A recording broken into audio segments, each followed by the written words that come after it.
Before starting to produce soundtrack, I watched and analysed 5 short films for conventions which I could use to produce soundtrack. They were called Get Off My Land, Split Screen A Love Story, The Black Hole, Occupied, and The Man Who Was Afraid of Falling. Get Off My Land had the most characters out of all of the films, in that it had 3 characters.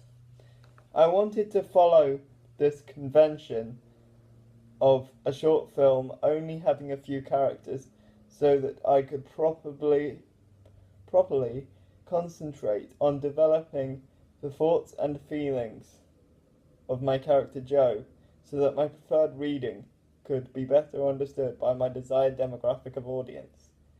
I also saw the advantage of including a plot twist, because it makes audiences question what they just saw and possibly alter the impression that they got of the film when they first watched it. All of the films I analysed, and therefore soundtrack itself, included a character that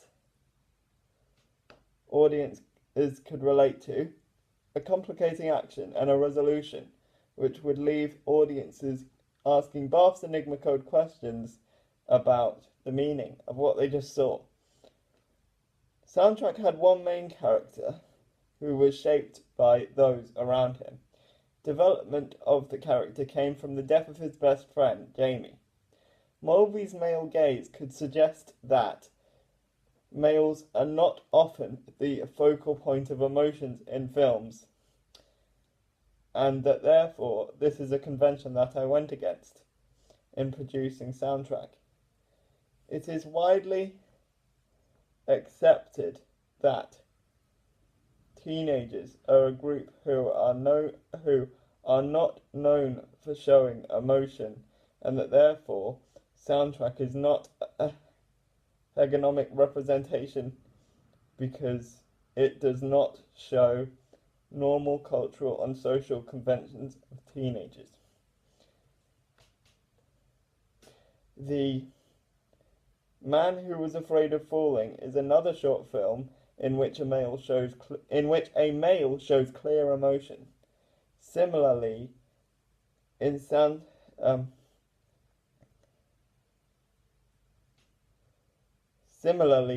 the man was afraid of falling because he gets frustrated with the possibility that he will fall in a house and not be able to recover. Therefore, we see the passage of time with him moving to many different houses to try and get the right balance. In terms of narrative, we see a similar passing of time in soundtrack, where we see Joe have a sad day, then we see him decide to try and make the best of his day, and instead relive the day and be happy. It was decided that soundtrack would be an easy enough film to produce, as I was able to cut down on the amount of filming locations I needed to visit, because I needed to film everything twice, one for the sad day and one for the happy day. This cut down on the time that I needed my actors, but it also cut down on the time I needed to be filming for, and that therefore I could put this time in the editing suite to further build meaning into my film by editing the raw footage to convey Joe's differing moods better. I did this by using color saturation for the sad parts, as well as I implemented non-diegetic music, which was mood appropriate.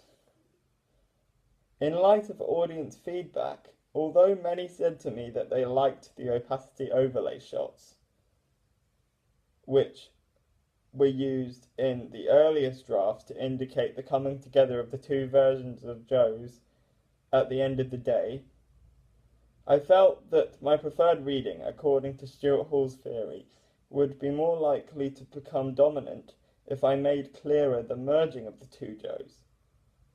As part of this, I reversed the footage halfway through the film to indicate that Joe's sad day was finished and that he was going back to the beginning of the same day to experience it happily.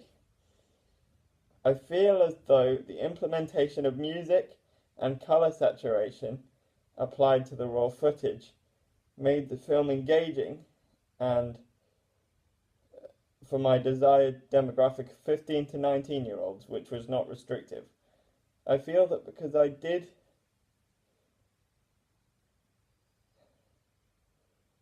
feel this way because not only did they help me to convey the information and emotion of the character of Joe very clearly, but these elements of post-production also made the film visually interesting and therefore engaging.